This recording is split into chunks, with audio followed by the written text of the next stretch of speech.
அனைவருக்கும் வணக்கம். சற்று முன்பு தமிழக அரசு இன்று வெளியிட்டுள்ள 14 முக்கியமான அறிவிப்புகள் என்னென்ன என்பதை பற்றி தான் நம்ம இந்த வீடியோவில் டீட்டெயிலாக பார்க்க போகிறோம். ஸோ முடிந்தளவுக்கு இந்த வீடியோவை ஸ்கிப் பண்ணாமல் முழுமையாக பாருங்கள். இந்த வீடியோக்குள்ளே போகிறதுக்கு முன்னாடி இந்த வீடியோக்கு ஒரு லைக் பட்டனை ப்ரெஸ் பண்ணிடுங்க. நீங்கள் இது வரைக்கும் என்னோட சேனலில் சப்ஸ்கிரைப் பண்ணாமல் இருந்தீங்கன்னா மறக்காமல் சப்ஸ்கிரைப் பண்ணிக்கோங்க. கூடவே அந்த பெல் சிம்லையும் மறக்காமல் கிளிக் பண்ணிக்கோங்க. சரி, வாங்க இப்போ நாம் வீடியோக்குள்ளே போகலாம். முதல் அறிவிப்பு. கனமழை காரணமாக தூத்துக்குடி மாவட்டத்தில் இன்று ஒரு நாள் நவம்பர் 24ஆம் தேதி பள்ளிகளுக்கு மட்டும் விடுமுறை என மாவட்ட ஆட்சியர் அறிவித்துள்ளார். ஏற்கனவே மிக கனமழை எச்சரிக்கையை அடுத்து நெல்லை, தென்காசி ஆகிய மாவட்டங்களில் இன்று நவம்பர் 24 பள்ளி மற்றும் கல்லூரிகளுக்கு விடுமுறை அறிவிக்கப்பட்டுள்ளது. நெல்லை மனோன்மணியம் சுந்தரநாத் பல்கலைக்கழகத்தில் இன்று 24ஆம் தேதி நடக்க இருந்த பருவத் தேர்வும் ஒத்திவைக்கப்பட்டுள்ளது. இரண்டாவது அறிவிப்பு. உணவகங்களில் பணியாற்றக்கூடிய பணியாளர்கள் மூலம் காய்ச்சல் பாதிப்பு மற்றும் நோய் தொற்று பரவல் ஏற்படுவதாக புகார்கள் எழுந்துள்ள நிலையில் ஹோட்டலில் பணியாற்றக்கூடிய பணியாளர்கள் கட்டாயமாக என்ட்ரிக் ஃபீவர் தடுப்பூசியை செலுத்த வேண்டும் என தெரிவிக்கப்பட்டுள்ளது. ஹோட்டல் உரிமையாளர்கள் தங்களுடைய கடையில் பணியாற்றக்கூடிய பணியாளர்கள் ஒவ்வொருவருக்கும் ரூபாய் 500 செலுத்தி தடுப்பூசியை போட்டுக்கொள்ள வேண்டும்.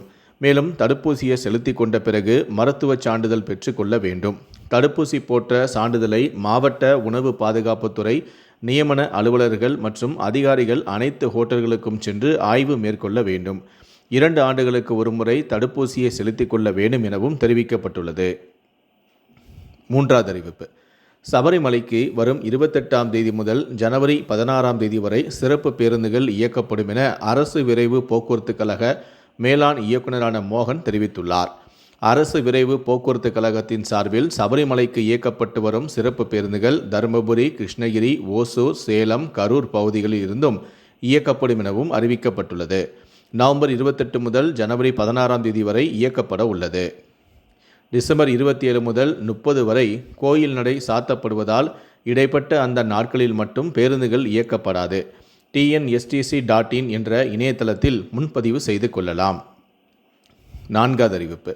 அரசு பள்ளிகளில் திறன் இயக்க மாணவர்களுக்கும் அரையாண்டு தேர்வு வரை தொடர்ந்து பயிற்சி அளிக்க வேண்டும் என பள்ளி கல்வித்துறை உத்தரவிட்டுள்ளது.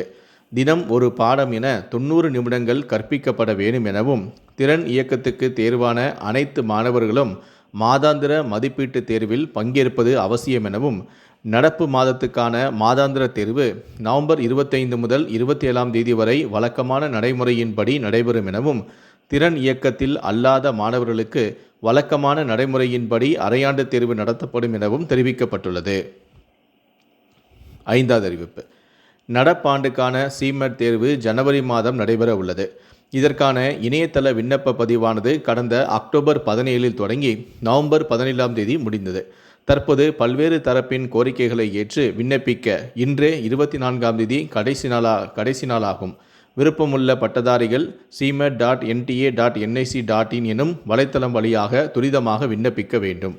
தேர்வு கட்டணம் செலுத்த நாளை நவம்பர் 25ஆம் தேதி கடைசி நாளாகும். விண்ணப்பங்களில் திருத்தங்கள் இருப்பின் நாளை மறுநாள் நவம்பர் 26 முதல் 28ஆம் தேதி வரை மேற்கொள்ளலாம். கூடுதல் விவரங்களை nta.ac.in எனும் இணையதளத்தில் அறிந்து கொள்ளலாம். ஆறாவது அறிவிப்பு. UPSC முதன்மை தேர்வில் தேர்ச்சி பெற்ற தமிழ்நாட்டை சேர்ந்த மாணவர்கள் நேர்முக தேர்விற்கான பயிற்சி பெற நான் முதல்வன் போட்டித் தேர்வுகள் பிரிவின் வாயிலாக 50,000 ரூபாய் ஊக்கத்தொகை பெற விண்ணப்பிக்கலாம் என்று அறிவிக்கப்பட்டுள்ளது. நான் முதல்வன் .tn என்ற இணையதளத்தில் விண்ணப்பிக்க இன்றே 24ஆம் தேதியே கடைசி நாளாகும். ஏழாவது அறிவிப்பு. தமிழ்நாடு அரசின் தொழில் முனைவோர் மேம்பாடு மற்றும் புத்தாக்க நிறுவனத்தின் சார்பில் திணை வகைகளை கொண்டு பேக்கரி பொருட்கள் தயாரித்தல் பயிற்சியானது சென்னையில் நாளை நவம்பர் 25ஆம் தேதி முதல் நவம்பர் 27ஆம் தேதி வரை 3 நாட்கள் நடைபெற உள்ளது என தமிழ்நாடு அரசு அறிக்கை வெளியிட்டுள்ளது. எட்டாவது அறிவிப்பு. நெல்லையில் நாய் உள்ளிட்ட செல்ல பிராணிகளுக்கு உரிமம் பெறாவிட்டால் இன்று நவம்பர் 24ஆம் தேதி முதல் 5,000 ரூபாய் அபராதம் விதிக்கப்படும் என்று மாநகராட்சி கூட்டத்தில் தீர்மானம் கொண்டு வரப்பட்டது. கழுத்துப்பட்டையின்றி செல்ல பிராணிகளை அழைத்துச் சென்றால் உரிமையாளர்களுக்கு 500 ரூபாய் அபராதம் விதிக்கப்படும் எனவும் செல்ல பிராணிகள் பொதுவெளியில் கழிவு ஏற்படுத்த உரிமையாளர்கள் அனுமதிக்க கூடாது என்றும் சென்னை மாநகராட்சி தெரிவித்துள்ளது. ஒன்பதாவது அறிவிப்பு. தமிழ்நாடு அரசு வெளியிட்டுள்ள அறிக்கையில் தமிழ்நாடு அரசு மொத்தம் 4,000 கோடி மதிப்பில் 9 ஆண்டு கால பிணைய பத்திரங்கள் 1,000 கோடி, 30 ஆண்டு கால பிணைய பத்திரங்கள் 1,000 கோடி, தமிழ்நாடு அரசின் 7.16% பிணைய பத்திரங்கள் 2035 மறு வெளியீடு 1000 கோடி மற்றும் தமிழ்நாடு அரசின் 7.20% பிணைய பத்திரங்கள் 2036 மறு வெளியீடு 1000 கோடி என ஏலத்தின் மூலம் விற்பனை செய்ய இருப்பதாக அறிவித்துள்ளது. இந்த ஏலமானது இந்திய ரிசர்வ் வங்கியால் மும்பையில் உள்ள அதன் மும்பை கோட்டை அலுவலகத்தில் நாளை நவம்பர் 25 நடத்தப்படும். போட்டி ஏலக்கோப்புகள் காலை 10:30 மணியிலிருந்து 11:30 மணிக்குள்ளாகவும், போட்டியற்ற ஏலக்கோப்புகள் காலை 10:30 மணியிலிருந்து 11 மணிக்குள்ளாகவும் இந்திய ரிசர்வ் வங்கியின் மின்னணு படிவத்தில் நாளை 25 சமர்ப்பிக்கப்பட வேண்டும். 10வது அறிவிப்பு. தெற்கு அந்தமான் கடல் மற்றும் அதனை ஒட்டிய பகுதிகளின் மேல் நிலவிய வளிமண்டல மேடுக்கு சுழற்சியின் காரணமாக 22 காலை மலாக்கா, ஜலசந்தி மற்றும் அதனை ஒட்டிய தெற்கு அந்தமான் கடல் பகுதிகளில் ஒரு காற்றழுத்த தாழ்வு பகுதி உருவாகியது. உருவான இந்த காற்றழுத்த தாழ்வு பகுதி அதே இடத்தில் ஆழ்ந்த காற்றழுத்த தாழ்வு பகுதியாக நிலை கொண்டுள்ளது. இது மேற்கு வடமேற்கு திசையில் நோக்கி நகர்ந்து 24 காற்றழுத்த தாழ்வு மண்டலமாக தீவிரமடைந்து அடுத்த 48 மணி நேரத்தில் தென்கிழக்கு வங்கக்கடலில் சென்யார் புயலாக மாற வாய்ப்புள்ளதாக இந்திய வானிலை ஆய்வு மையம் சார்பில் தெரிவிக்கப்பட்டுள்ளது. இதன் காரணமாக இன்று 24 தமிழகத்தில் ஒரு சில இடங்களிலும், புதுவை மற்றும் காரைக்கால் பகுதிகளிலும் இடியுடன் கூடிய லேசான முதல் மிதமான மழை பெய்யக்கூடும்.